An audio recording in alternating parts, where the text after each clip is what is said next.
हे स्वामी, बच्चे बड़े हो गए हैं, इनका नामकरण करा दो।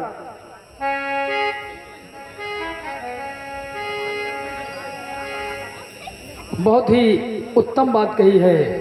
इसीलिए तो मैं अपनी तीनों रानियों में तुम्हें सबसे प्रिय मानता हूँ।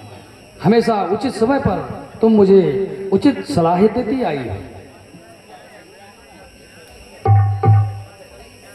हे स्वामी, ये हमारा और हमारी दोनों बहनों का भाग्य है जो तुम्हारे जैसे हमें पति मिला।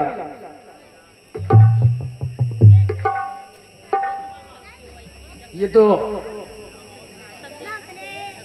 सत्य है कि विधाता ने तुम तीनों जैसी आपस में मिलकर रहने वाली समझदार बुद्धिमान रानियां मुझको प्राप्त हुई। ये मेरा परम सौभाग्य है। हे मंत्री सुमंत्र,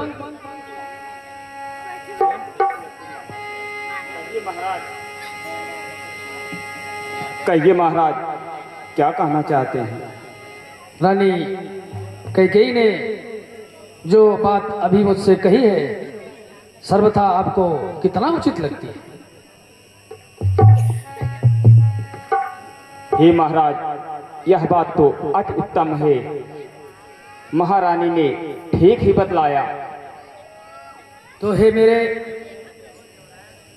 मंत्री मित्र सुमंत्र, ऐसे शुभ कार्यों में मुझे नहीं लगता कि किसी तरह का कोई विलंब करना चाहिए।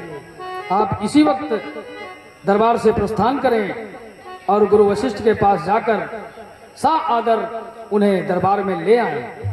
जैसी आज्ञा हो महाराज।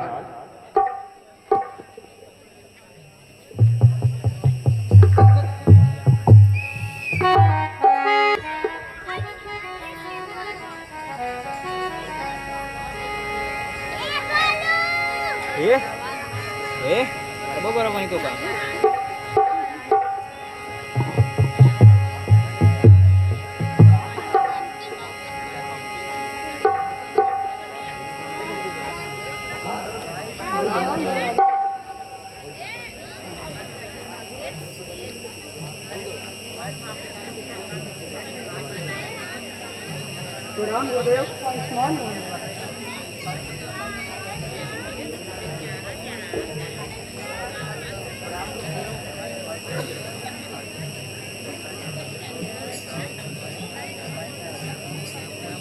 गुरुदेव आसन ग्रहण करें।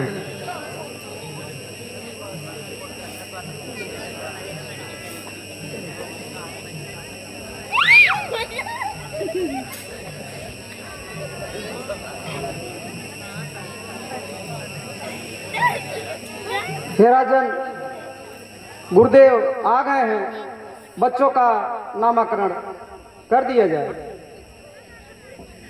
अवश्य अवश्य ही रानी कैकेयी,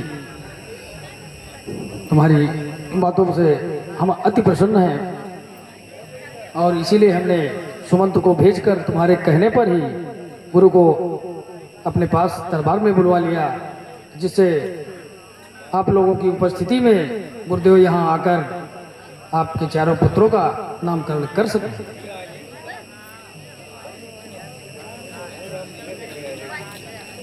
अतः हे गुरुदेव, हे राजगुरु, हे कुलगुरु, आपसे मेरी विनम्र प्रार्थना है कि कोई शुभ मुहूर्त देखकर, कोई शुभ घड़ी देखकर इन चार मेरे पुत्रों का नामकरण कर दीजिए। ये अब बड़े हो चुके हैं। हे राजन, आज ही बहुत शुभ घड़ी है, बच्चों का नामकरण कर देते हैं।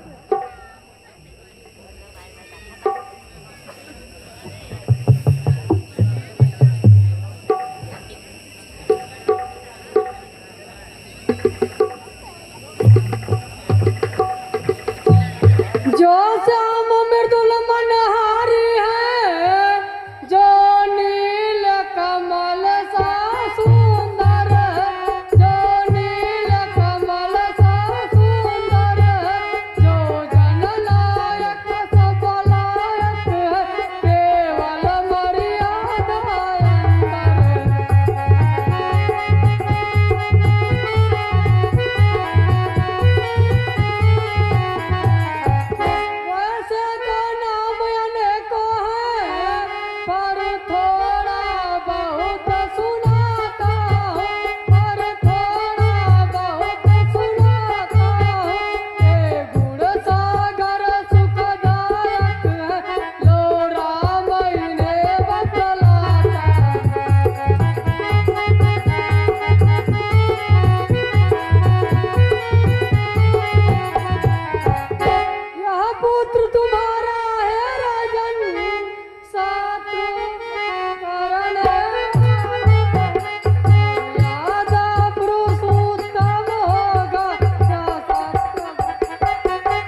राजन, आपके चारों पुत्रों का नामकरण कर दिया है।